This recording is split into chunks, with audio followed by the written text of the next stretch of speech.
Sa nakaraang episode natin ay nakausap ni Sungbin ang office worker ng kanyang roommate kung saan nagkaroon sila ng ilang pag-uusap, na siya rin ang nagturo sa kanya kung nasaan ngayon ang hinahanap nito, at sa pagpapatuloy na ng kwento, matapos magkita ang dalawa nanlaki ang mga mata nitong si Sungbin nang makita niya ang maganda nitong Nuna. Samantalang nakangiti naman siyang tinawag nitong si Dambi na sa wakas daw ay nakapunta na rin ito dito sa kanilang usapan na makapag-swimming bilang bahagi ng kanilang exercise. Tinanong naman niya ang kanyang Nuna Dambi kung kanina pa siya dito, kaya't sinabi ng kanyang Nuna na pagkalabas niya ng opisina ay dito na rin siya tumuloy. Pagkatapos naman ay naitanong niya naman kay Sungbin na kung nahirapan ba siyang mapuntahan ang lugar na ito. Sumagot naman ito ng hindi gayong hindi naman ito gayon kalayo mula sa kanilang bahay. Ngunit napunta naman ang kanyang atensyon sa asset ng kanyang roommate.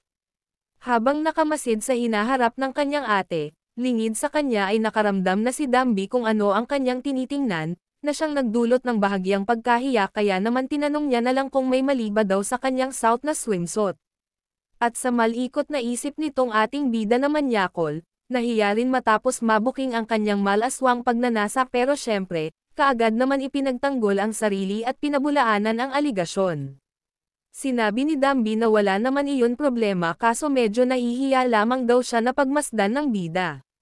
Ngunit maya-maya naman ay siya naman itong palihim na nakatingin sa pandesal ni Sungbin, hanggang sa matanto nito ang kanyang nagiging kilos, matapos magtanong ang ating bida dito na kung anong meron. Upang maiwasang malagay sa kahihiyan malambot nitong inanyayahan na lamang si Sungbin na maigi pa ay magpunta na lamang sila sa tubig.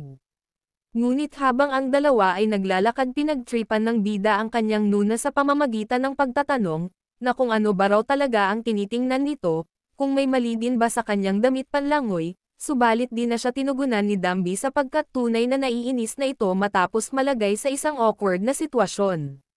Ngunit nang purihin ni Sungbin ang kanyang kasuotan na bagay dito ang nakaswimsuit, na mula ang mukha, pagkatapos ay mabilis nakalimutan ang galit bagkus tumawa na sabay sinabing, bagay rin daw sa pinagpala nating bida ang kasuotan niya at makalipas ang ilang saglit, makikitang nakaluglog na sa tubig ang mag-roommate si Sungbin na may panay ang pagpapakitang gilas sa paglangoy.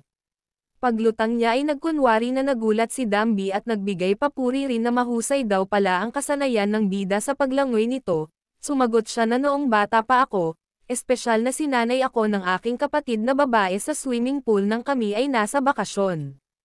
Hindi masyadong maunawaan ni Dambi kung ano ang ibig sabihin ni Sungbin kaya't nagkwento ito noong panahong siya nasa 10 taong gulang at ang kanyang ate Sungbin naman nasa 17 anyos pa lamang. Doon ay napakamangmang pa niya upang maunawaan ang sinusubukan ng kanyang ate upang siya ay turuan. Sa unay sinanay siya napigilan ang paghinga sa ilalim ng tubig matapos noon ay itinapon siya ng kanyang ate sa gitna ng swimming pool nang walang anumang abiso. Kaya dahil sa karanasan niyang ito sinabi niya kay Dambi ang memory na iyon ay ayaw na niyang maalala. Bagamat halos isumpa na ni Sungbin at kalimutan na lamang ang gayong karanasan ng pagkabata. Si Dambi naman na nag-iisang anak ng kanyang mga magulang na maagang pumanaw ay nanghihinayang na hindi niya naranasan ang gayong karanasan dahil sa tingin niya ay masaya iyon gawin. Binanggit niya rin na noong siya ay bata pa sa tuwing siya ay nakakakita ng mga magkakapatid na sama-samang naglalangoy ay medyo nakararamdam siya ng inggit.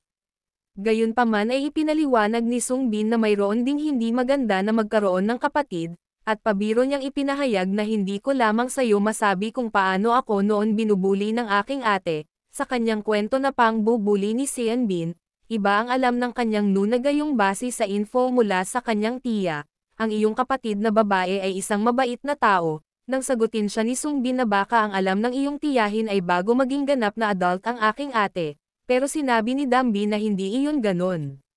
Dahil ang totoo ay matagal na silang magkakilala ng kanyang tiya at kapatid ni Sungbin, na kung ito daw ay alam nito, na ang kanyang auntie ay dating isang entrance examiner director ng universidad, at nang magturo siya sa mga bata mula sa high school, nagkataon naman na isa sa kanyang naging mag-aaral ay si Sungbin, na talagang walang alam tungkol dito ang bida, at ipinaliwanag rin ni Dambi na sa teacher and parent meeting nagkakilala ang magulang ni Sungbin at ang kanyang tiya, at pagkatapos nito, nalaman nila na sila'y matagal nang magkaibigan, na nakapagtapos sa iisang paaralan. Dito'y sinabi na ni Sungbin na wala siyang alam sa lahat ukol dito, at narinig niya lang na sila ay basta magkaibigan pagkatapos na may tinanong niya kung kilala ni Dambi ang kanyang ate. Sumagot si Dambi ng hindi pero, narinig ko lamang ang mga kwento tungkol sa kanya, na siya ang batang ito na sinabi ng mga magulang na hayaan nila siyang mabuhay mag-isa lamang kung makapasok siya sa Universidad ng Korea at talagang pumasok siya. Sa kabila na may naitanong muli ni Sungbin na kung gayon, bakit hindi ka nag-aral sa school na pinagtuturuan ng iyong tiya? Bagaman talagang iyon nga ang nais ng kanyang tiya, subalit ayon dito, medyo naging maingat ako sa oras na iyon, na parang kung kasama ako sa universidad na kanyang pinagtuturuan, lubos na nag-aalala si Dambi para dito na baka ay sa maglaon magdudulot lamang ng maraming problema, kaya't mas minabuti niyang mag-aral na lamang sa ibang school sa halip sa tanyag na Universidad ng Korea. Idinagdag niya rin na sa oras na iyon, hindi ko nais na maging isang Berto sa kanya mula nang tinatrato ako ni auntie tulad ng isang tunay na anak na babae. Matapos makapagsalaysay bigla naman itong tumahimik sa di malamang dahilan habang itong si Sungbin na may pinaplano na paglaruan ang kanyang nuna. Maya-maya nga, tinapunan niya ng tubig sa mukha ang kanyang roommate, na ikinagulat naman ng kanyang hottest office worker na kasama sa bahay, at kaugnay nito tinanong siya ni Dambi kung para saan ang gayong pagkilos. Ipinahayag niyang gaya ito kung paano sila maglaro noon ng kanyang ate, yamang di niya ito naranasan, hindi pa naman huli ang lahat, nang mapansin ni Sungbin na wala ng ibang tao sa paligid, inanyayahan niya ang kanyang nuna na bakit di raw kaya sila maglaro kahit isang beses. Bagamat di pa sumasang-ayon ang kanyang nuna, di nagtagal ay inumpisahan niya na rin ito sa pamamagitan ng pagpadyak sa tubig upang buhusan si Dambi. Si Dambi na may nakiusap ng saglit muna kaso di na siya narinig ng bida na sabik makipaglaro. Gayon pa may nagustuhan ng dalaga ang ginawa ni Sungbin, at dito, pinatulan niya ang larong nais. Sa una itinulak niya ang bida na ikinagulat naman nito, upang bumawi habang aliw na aliw ang babae. Biglang umikot si Sungbin sa likod at pagkatapos, nagmistula ang dalawa na parang bata na nagsasakal-sakalan, kaso di nagtagal nakabawi si Dambi at bilang ganti, inilubog niya naman sa tubig ang ulo ng ating bida na muntik niyang ikalunod pero syempre, biro lang naman talaga ito. Sa sunod naman ay mahinahon lumangoy ang dalawa habang magkapatong, na may maaliwalas na ngiti sa magkabilang partido at makalipas ang ilang minuto, habang nakaupo si Sungbin sa gilid ng swimming pool napansin niyang kanina pa sila solo dito, kaya nga lamang enjoy na enjoy pa rin ang kanyang nuna sa paglalangoy nito. Nito namang matapos siyang tanungin ni Dambi kung di na niya nais ang mag-swimming, saka sinabi niyang tilay sila na lamang ang tao dito sa loob ng langoyan, na baka kailangan na rin daw nilang umalis. Ipinaliwanag ni Dambi na dahil ngayon ay regular na araw, kung saan abala ang karamihan sa kani-kanilang trabaho at ang karaniwan rin oras ng pagsasara nito ay alas 10 ng gabi, natuwa si Sungbin gayong napakaganda raw pala ng offer ng paliguan na ito. Upang mas pagtibayin ang panayam ni Dambi ginamit niyang halimbawa ang isa sa kanyang ka-office worker na si Jae-yoon na kung saan kasama ang kanyang asawa pati ang kanyang anak kanina, kaya't wala na muna raw sila dapat pang isipin, bagkus maglangoy na lang muna hanggat nais. Speaking of pamilya, napatanong tuloy itong si Sungbin na di umano, maaari ko ba talagang gawin iyon? Ibig kong sabihin, hindi rin ako ang tunay mong pamilya. Sa kabila na may sumagot ang kanyang nuna na ang pagiging isang magkamag-anak ay hindi talaga kinakailangan dito, sa katunayan marami talagang mga tao ang nagdadala ng kanilang mga lovers dito, na kanya namang ikinatuwa matapos malaman na hindi naman talaga requirement ang magkamag-anak upang makapasok, at marahil kaya lamang ang inilagay ni Dambi sa guest record na younger brother niya ang ating bida upang hindi magdulot ng ibang pananaw sa iba niyang katrabaho. Samantala matapos nito ay nagmala Superman si Sungbin habang sinabing kung gayon naman pala, abay nararapat lamang na tangkilikin nila ito ng labis. Pagbagsak niya naman sa tubig, binalaan siya ng kanyang nuna na ang gayon ay masyadong delikado. Bilang parte pa rin ng kanilang laro, naisipan naman ni Sungbin na anyayahan niya ang kanyang nuna Dambi sa paglubog sa ilalim ng tubig na kung sino ang may pinakamatatag pumihil sa paghinga ay siya ang mananalo. Na tinanggap rin naman ng kanyang roommate ang mungkahi niyang paligsahan. Ngunit kasabay ng kanilang ginawang paligsahan sa ilalim ng tubig, sakto naman na dumating ang isa sa tauhan ng hotel pool sinilip niya na kung wala na bang tao o mayroon pa dito sa loob, dinungaw lamang ng trabahador ang swimming pool area, sa kabila ng katahimikan ginawa niya ang magsalita ngunit di gayon masyadong malakas, kaya't buong akala niya ay wala ng tao dahil walang tumutugon na isa naman raw magandang pagkakataon upang siya ay makauwi ng mas maaga, pagkatapos ay inilock na nito ang pinto at umalis na rin kaagad. Pagkaalis ng bantay ay ang oras naman ng unang paglitaw nitong si Sungbin na di na kinaya ang pagpigil sa paghinga, napansin niyang hindi pa lumulutang ang kanyang nuna. Maya-maya pa ay lumabas na rin si Dambi na nakakuha ng unang pwesto sapagkat siya itong may pinakamatatag sa ilalim ng tubig, kaso nga lang hindi niya napagtanto nito na siya talaga ang nanalo, dahil buong akala niya ay nauna siyang lumutang kaysa sa ating bida, na sana raw ay pinigilan pa niya ng ilang saglit ang paghinga, di sana ay siya raw itong nanalo. Sa puntong ito na may sinamantala na rin ni Sungbin na kahit na ito daw ay isang walang pusong pagkapanalo, at bilang gantimpala sa kanyang peke na pagkapanalo si Dambi ngayon ang bibili ng alak, na mabilis sinang-ayunan ng dalaga gayong siya nga ang natalo, at nagpaabot din siya ng papuri sa bida na matibay raw pala talaga ito sa pagpigil ng hininga at makalipas ang ilang sandali. Pagpunta ng mag-roommate sa door exit, laking pagtataka ni Sungbin gayong di niya mabuksan ang pintuan, sa likod niya ay iminungkahi ng kanyang nuna na baka naman mali lamang ang kanyang ginagawang pagtulak kaso wala pa rin, at di talaga ito bumubukas kahit ginawa na niya ang patulak o pahila dito. Dito'y nakakutob na si Dambi kung ano ang siyang tunay na nangyari, na tila ay may naglock ng pinto mula sa labas na inakalang wala ng kahit sino ang naiwan dito. Bagaman ito'y di nag-aalala kahit batid na niyang dito na sila sisikatin ng araw, iba naman ang nararamdaman ni Sungbin gayong medyo natatakot ito, pagkatapos ay sinagot niya si Dambi na tila ikaw ay tama, na mababakas sa mukha ang hindi may pinta na pag-iitsura. Matapos makulong ng di sinasadya wala nagawa ang dalawa kundi ang manatili muna sa isang gilid, umaasa na may makaalam na may tao pa dito sa loob ng swimming pool area, kaso napansin ni Dambi na wala ni kahit isang CCTV camera, kaya tiyak na dito na raw sila talaga aabutin ng umaga.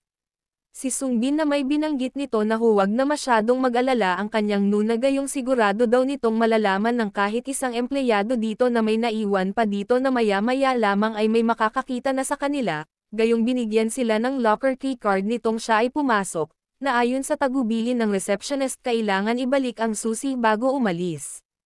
At dahil dito sa oras na matuklasan nilang may nawawalang susi, tiyak na sila'y maghanap para dito hanggang sa sila ay makita. At pinalubag loob nito si Dambi na huwag na mag-alala ng labis bagkus magpahinga na lamang muna hanggat wala pang dumarating na maaari sa kanilang makatulong.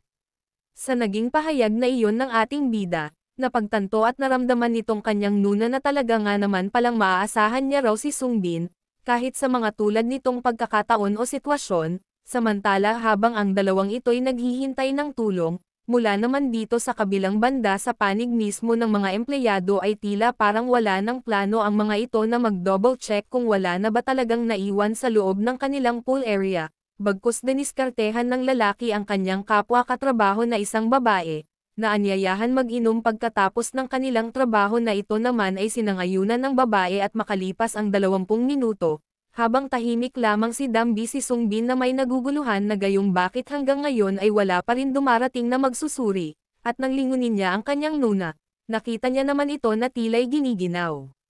Kaya't tinanong niya na rin ito kung siya ba ay nilalamig na, at hindi na rin naglihim pa ang kanyang nuna. Inamin niyang nilalamig na nga raw siya sa kadahilanan na basang-basa pa rin ang kanyang kasuotan, na siyang sanhi nito. Pero sinabi niyang siya ay ayos lamang naman at huwag na siyang alalahanin. Gayunpaman ay nagmungkahi si Sungbin na lumapit sa kanya upang kahit paano'y maibsan ang panlalamig. Gayong nahihiya pa ang binibini, ang bida na mismo ang lumapit pagkatapos ay pinagdikit ang kanilang mga balikat, kaso nakaramdam siya ng kakaibang tensyon dahil dito, si Sungbin na may tinanong kung kamusta na ngayon, kaya tumugon na lang siya na nararamdaman ng araw niya ang init. At nitong naging mas panatag, sumandig si Dambi sa balikat ng ating bida, abay syempre. Ito naman ay walang problema ikaw ba naman ang makasama ng isang magandang babae sa tulad nitong pagkakataon tiyak na ito'y nanaisin rin kahit sinong kalalakihan, kaya nga lang, dahil dito, di lubos inaasahan nitong si Sungbin na magwawala ang kanyang tuta, matapos mapadikit sa kanyang nuna. Nababalisa na palihim na sinasabi ni Sungbin sa kanyang isipan na napabayaan na ang kanyang pagbabantay gayong sa sandaling ilagay ng kanyang nuna ang kanyang ulo sa kanyang balikat, naging mahirap na ang mga bagay-bagay, bagaman sa katunayan ay kanina pa nag-wiggle-wiggle ang kanyang alaga, habang sila'y nasa tubig kaso iba na ngayon ang sitwasyon di na daw niya magagawa pang may tago ang pagbukol ng kanyang short. Sa ngayon na may ayos pa naman sapagkat di pa ito napapansin ng kanyang nuna. Kaya lang mas magiging malala pa ito dahil hinawakan ni Dambi ang hita ng bida na kanina pa nagtitimpi, na bakit naman raw ginawa pa nito ang ganoong paghawak na mas magdudulot ng pagtigas ni Junjun. Nagmulat muna si Dambi pagkatapos na pagtanto niyang mas naging mainit daw ang kanyang pakiramdam matapos humawak, kaso sa mga ilang saglit nakakita siya ng evolution, na naging sanhi ng awkward sa pagitan ng mag-roommate. Dahil dito ay pinawisan ng malamig ang bida. Habang sa kabila na may napatahimik rin ng ilang saglit itong kanyang nuna nang matuklasan niyang may iba na palang nagaganap. At nang magbiro siya ng kahit na daw sila'y nasa isang emergency na pangyayari, gayunpaman ay nagagawa pa rin daw ni Sungbin ang makapagpatindig ng kanyang tore. Ayon naman sa naging paliwanag ni Sungbin hindi daw talaga iyon ganon, gayong ang kanyang alaga ay tila may sariling pag-iisip gumalaw kahit wala ang kanyang utos. Matapos halos mawasak ng kahihiyan kahit pa sabihing di nga niya iyon naiisip, pero malinaw naman ang ebidensya. Sa kabila naman ay napansin ni Dambi ang kanyang labis na pag-aalala kaya upang mabawasan ang kahihiyan hinalikan niya na lang ang bida sa kabila nitong pisngi, na labis namang ikinagulat ni Sungbin sabay di napigilan ang mapasigaw dahil sa gulat. Sa ginawang iyon ng kanyang roommate ay laking tanong ni Sungbin kung bakit iyon ay ginawa ng kanyang nuna. Sa kabila ay humingi ng paumanhin si Dambi sa kanyang nagawang iyon, at ipinaliwanag na basta na lamang din daw kumilos ang kanyang katawan kahit wala ang kanyang utos. Pareho ang dalawa nagulat sa kanilang mga naging pagkilos, ngunit mga ilang saglit na may naging malapot ang kanilang mga tingin sa isa't isa, ang mga matay nag-uusap na huwag napigilan ang nararamdaman, kaya sa maglaon nga ay di na nagpaligoy-ligoy at ginawa ang nais. Kahit pa nangamba si Dambi dahil nga nasa public place sila na talaga namang nakakatakot gumawa ng erotikong bagay, habang si Sungbin na may nakakaluka rin daw gayong tama, hindi ko pa nagawa ito sa isang pampublikong lugar na kasama si Nuna Bago, di tulad ni Shen Aisol at Kim Miso na ilang ulit na nila ito nagawa sa pampublikong lugar. Gayunpaman, si Dambi na mismo rin ang nagyayang magpatuloy, ang kakaiba dito, humiling itong si Dambi ng pagkain sa Junjun ng bida, na siya nitong lubos na ikinagulat.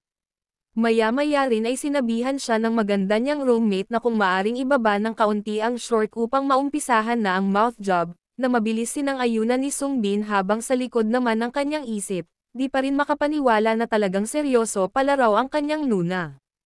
Palihim nagsalita si Dambi matapos tumambad sa kanyang harap ang dalag ni Sungbin, bagaman wala siyang karanasan ukol dito. Gayunpaman ay kailangan lamang raw siguro niya itong sipsipin tulad ng isang candy bar. At ipinangako na gagawin ang lahat ng pagsisikap upang mapaligaya ang maswerte nating bida, na walang masabi kundi panoorin ang ginagawa sa kanya ng kanyang nuna na kahit ito ang unang beses pero nagawa ng maayos ang trabaho. At nitong makaraos, napuno ang bibig ni Dambi ng katas ni Sungbin, iniutos niya sa kanyang nuna na ilagay sa kanyang kamay, ngunit di iyon ginawa ni Dambi bagkus tumingin-tingin muna sa paligid, na siguro ay naghahanap ng lugar upang magtapon, kaso wala siyang nakita kaya ito'y kanya na lamang nilunok ng walang anumang pag-aalinlangan, sabay ipinaliwanag na kung ginawa niya iyon, tiyak na madudumihan lamang raw ang kamay ni Sungbin na siya naman nitong ipinagtaka, dahil sinabi pa nitong kanyang nuna ganon raw pala ang lasa noon. Sa sumunod na may umatake na rin ang ating bida gayong turn naman daw niya upang magpaligaya at matapos nito ay ginawa na nga nila ang laban, sa loob ng 1 oras.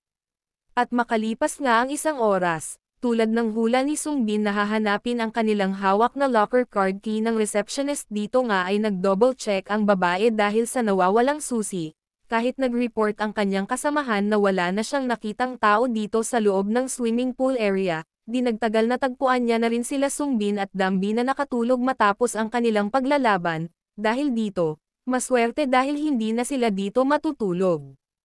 Agad-agad namang humingi ng dispensa ang dalawang staff ng hotel para sa nagawa nilang pagkakasala, na ito naman ay ipinaliwanag ng mag-roommate na iyon ay ayos lamang at matapos nito tumalon na ang eksena, dito na sa gusali kung saan sila naninirahan. Habang nakahiga nagkwento si Sungbin na ang karanasan nila ngayong gabi ay hindi niya malilimutan, gayong ang pagka-lock nilang iyon ay tulad ng pelikula. Sa itaas ng bunk bed tumugon si Dambi ng sumasang-ayon, ngunit sa mga pelikula karaniwan ang nakukulong doon ay humahantong sa kamatayan. Tinanong din niya si Sungbin na sa palagay mo ay maaari tayong mamatay kung ang mga pangyayari ay naging kakilakilabot, o pwede rin na marahil makakakuha ng hypothermia o di naman kaya ay madulas at masaktan kung hindi nakalabas. Tumawa lang si Sungbin bago sinabing mangyayari lamang iyon kung nagkataon nitong sila ay makulong sa loob ng gusali ay sa panahon ng holiday na maaari ngang magsara sa loob ng ilang araw. Sinabi ni Dambi na oo. Kaya kung nagkataon matutuklasan lamang nila tayo nang wala ng buhay makalipas ang ilang araw, sagot naman nitong bida na tila ata ikaw ay marami nang napanood na tulad noong pelikula, ngunit napakalungkot namang mamatay sa gayong kondisyon. Sa itaas, ipinahayag nitong si Dambi na ngunit hanggat nasa tabi lamang raw niya si Sungbin sa gayong mga moment, siya ay magiging ayos lamang, na siya namang ipinagtaka nitong si Boy Jackpot. Maya-maya rin dinungaw siya ng kanyang nuna at nagbiro na syempre hindi naman kita isasama sa oras ng aking kamatayan, kahit pa nagiging weird na ang usapan, idinagdag pa ng kanyang nuna na baka sakaling sa oras daw siya ay pumanaw ay magkakaroon ng mas mahusay na trabaho, kaya't agad-agad siya pinagsabihan ni Sungbin na kada gagawa ng biro mas mainam na tumawa muna. Matapos ang gayong pag-uusap kinalaunan ay pareho sila naging walang anumang sinasabi bukod sa pagtingin sa bawat isa pero sa mga ilang saglit, inanyayahan ni Dambi si Sungbin kung nais nitong umakyat dito sa kanyang kama, balisa na tumugon siya ng paulit-ulit ng hindi na kailangan, sapagkat maya-maya lamang balak na raw nitong matulog matapos mapagod, kaya lang muli naman siyang inanyayahan ng kanyang nuna, na umakyat muna kahit ilang sandali upang makapag-usap. Kaso walang nakuhang tugon, gayunpaman ay nag-antay muna si Dambi kung tatanggapin ng kanyang roommate ang kanyang paanyaya dito, at patuloy na sinisilip kung lumapag na ba si Sungbin. Di nagtagal, dumungaw na nga rin ang ating bida at pagkatapos ay tumayo na rin sa kanyang kama, lumapit sa staircase sa itaas na may pulang-pula na ang pisngi ng maganda niyang kasama sa silid habang siya ay umaakyat. Kaya lang habang siya ay nasa kalagitnaan bigla napatigil, matapos makakita ng umiilaw na anghel sa langit. Sa kabila naman, bukod sa pagkwag ng kamay ni Dambi nagsalita din ito ng halika at pumasok, kaso naging awkward naman ang kanilang naging pwesto na para atang nais ng round 2. Pero dahil sa ngayong araw lamang ay nakaisa na siya sa kanyang roommate matapos makulong ng isang oras sa hotel na higa na lamang muna, at sinabihan si Dambi na sana'y hindi ito mahulog gayong dalawa sila dito sa single bed. Tugon ni Dambi na hindi iyon mangyayari bukod dito, hindi naman ito ang una na sila ay magtatabi sa pagtulog, alam naman daw iyon ni Sungbin ngunit tila mas gumagapang ito kaysa sa dati at pinagsaluhan ng dalawa ang iisang kumot.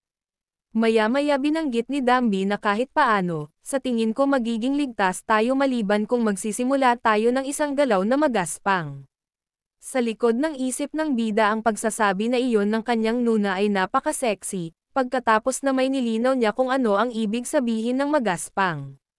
Kaso nagpaligoy-ligoy itong si Dambi na hindi raw niya alam, pero siguro ito ay tulad daw ng hampasan ng unan or something divang.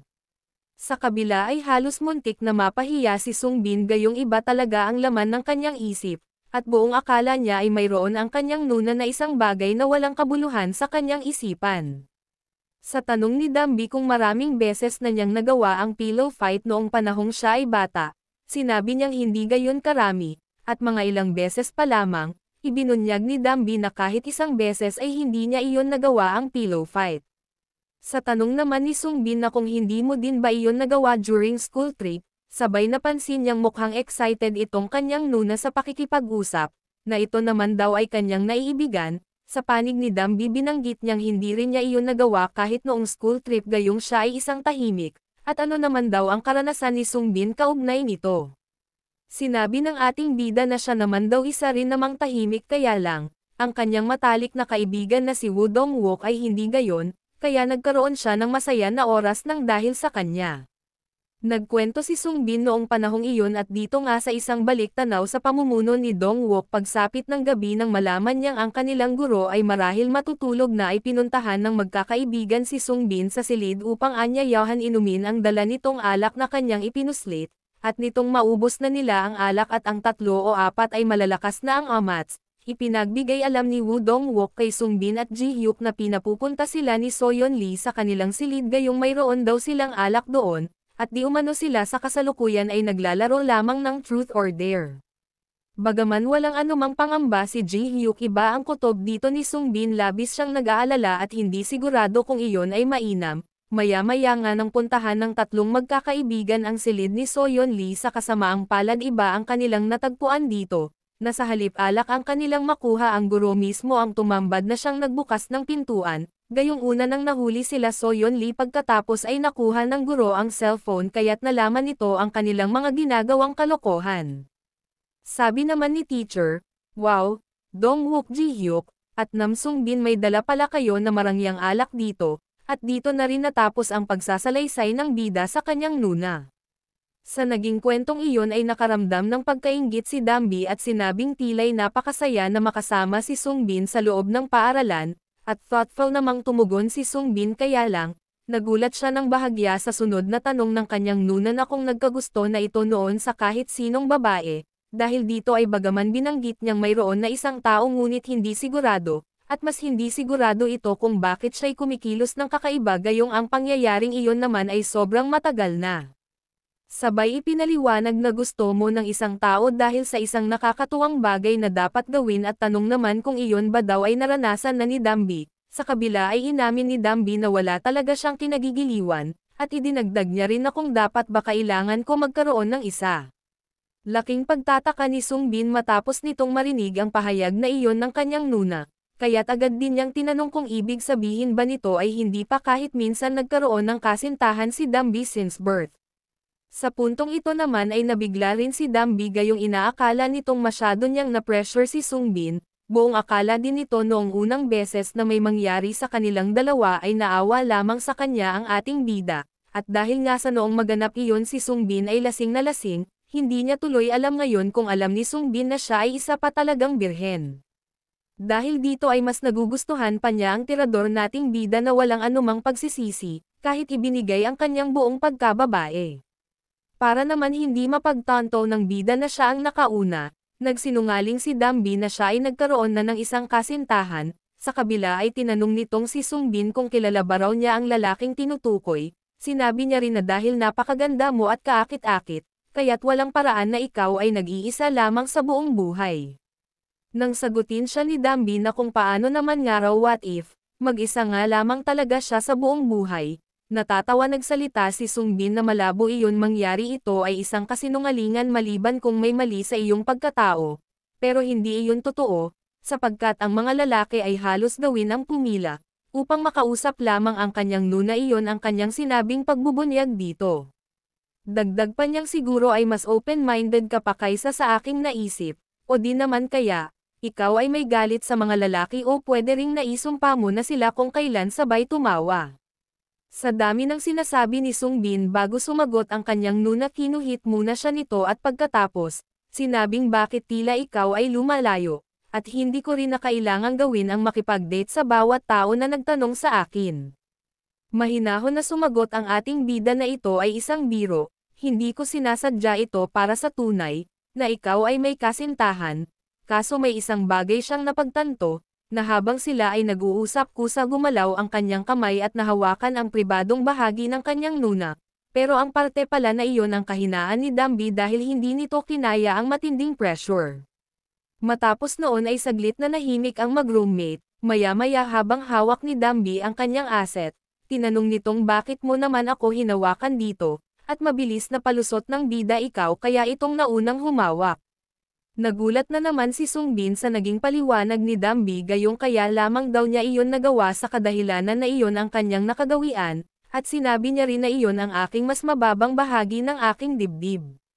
Inakala ni Sung Bin na dito na ito matatapos dahil tumigil bigla ang kanyang nuna sa pagsasalita, ngunit nabigla siya sa sumunod na nangyari, dahil, muli na naman siyang pinindot nito.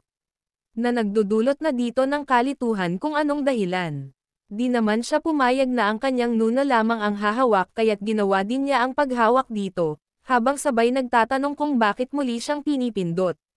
Sa kanilang pagpindot-pindot, unang sumuko ay si Dambi gayong di niya kinaya ang matinding kilati na nararanasan, kaso di pa din tumigil si Sungbin sa ginagawa nito sa kanyang nuna sapagkat hindi pa nga raw siya nagsisimula at pagkasabi ni Dambi na tumigil muna, kaya lang di niya iyon sinunod na pahawak ang kanyang senior sister sa kanyang ribs, at dahil dito, siya ay tuluyang natalo na parang nakararanas ng matinding convulsion. Yamang noong una kahit nagpapahayag na ng pag-surrender si Dambi kaso di siya pinakinggan ng ating bida kaya ngayon na siya naman itong nais mag-surrender di rin siya nito pinagbigyan, kahit papanay na ang kanyang pakiusap dito. Mga ilang saglit ito'y napunta sa bandang ibabaw, at mula dito, napansin ni Sungbin na bakit naman daw napakaganda ng kanyang nuna sa ganitong klaseng pwesto, at habang nasa ibabaw binalaan ang kalaro nito na sa ganitong paraan tiyak na hindi ka na makakagalaw, gayong hawak nga niya ang dalawang kamay ni Dambi, na talagang hindi nga naman gumagalaw, kahit pa dumadaan ang mga oras ay nanatili ang dalawa sa ganitong pwesto at sa maglaon, nagulantang ang bida gayong ang kanyang Junjun ay muli na namang nagagalit, kahit pa katatapos lamang nilang magtalik ngayong araw, at nangangamba siyang kung aakitin niya muli ito ay baka hindi na daw pumayag ang maganda nitong roommate gayong wala nga naman silang relasyon bukod sa magkasama lamang sa bahay. Pero, pareho naman pala sila ng iniisip, sa una ay nagpakita ng maaliwalas na pagmumukha ang kanyang nuna at matapos nito, nagbigay pahiwatig sa pamamagitan ng pagpikit ng mga mata na isang senyales, na gawin ng bida kung ano man ang kanyang ninanais. Dahil dito, walang tanong-tanong, bagkus agad niya na itong tinukatukan na dapat ay hindi na kailangang mag-alala tungkol dito. At dito sa loob pa lamang ng 24 na oras, nakascore ang ating bida ng 2 beses sa kasama niya sa bahay na talagang isang pinagpala na araw at gabi.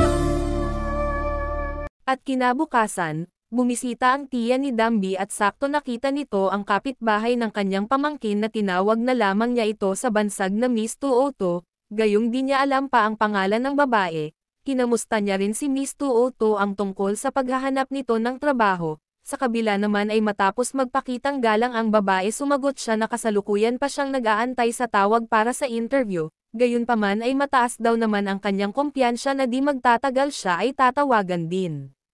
Sabi naman ni tita, iyon ay mahusay na balita, pagkatapos naman ay nagtanong ito ukol sa kanyang kapitbahay kung di siya nito naabala sa kahit anong paraan. Tugon ni Miss Tuoto na hindi naman siya nagagambala, kaso sa kasamaang palad buong akala nito ang nakatira sa Unit 203 ay mag-asawa, ang mag-roommate na sina Dambi at Namsungbin. At nang banggitin ng babae na kagabi lamang daw ay habang ang mundo ay tahimik sa kabilang unit ay nakarinig siya ng mga paghelanghing, idinagdag niya pa na hindi sa ako ay nagrereklamo dahil doon, sa halip medyo daw siya naiinggit at curious lamang sa kung ano ang kanilang ginagawa sabay tumawa, kaya lang napagtanto ni tita na ang unit na tinutukoy ng babae niyang kausap ay walang iba kundi ang kanyang unit, kung saan nakatira ngayon ang kanyang pamangkin kasama si Sungbin na ang tawag nito sa ating bida ay si Mr. Suman. Dahil dito ay nagmamadali si Tia na mapuntahan ang unit sa takot na may ginagawa si Suman sa kanyang itinuturing na anak-anakan, na hindi maalis sa isipan ang tungkol sa nasabi sa kanya ni Miss Tuoto ukol sa narinig niyang pag-ungol. At base pa rin sa kanilang usapan kanina, sinabi pala ni babae na bagaman iyon ay medyo awkward, ngunit ito ay tulad ng mga ingay ng pag-ibig, ang lalaki ay dapat na medyo mabuti dahil ang kasama ay babae, at nagtanong batay sa palagay na hindi ito ang dating nangungupahan, kaya nagtataka ako kung mayroon kang bagong tenant. Sa usapan na iyon ay halos mayanig ang buong katawan ni tita sa labis na galit na kung ano daw kaya ang ginagawa ng ating bida sa kanyang Dambi. Nagtiwala pa naman itong si tita gayong gwapo at mukhang mabait naman daw si Suman, kaso mas natakot ito nang may sumagi sa imahinasyon na mga possible na ginagawa ni Sungbin sa kanyang anak.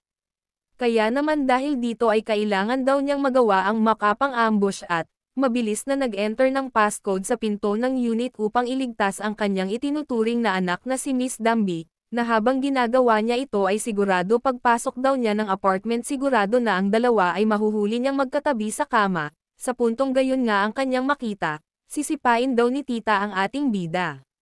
Kaya lang huli na siya sa balita. Gayong sa halip makakita ng kakaibang bagay ang kanyang natagpuan sa loob ng unit ay ang pagsasanib puwersa ng kanyang anak at ni Sungbin sa paglalaban ng kanilang mga damit, na halos sabay magulat sa biglaang niyang pagpasok ng bahay.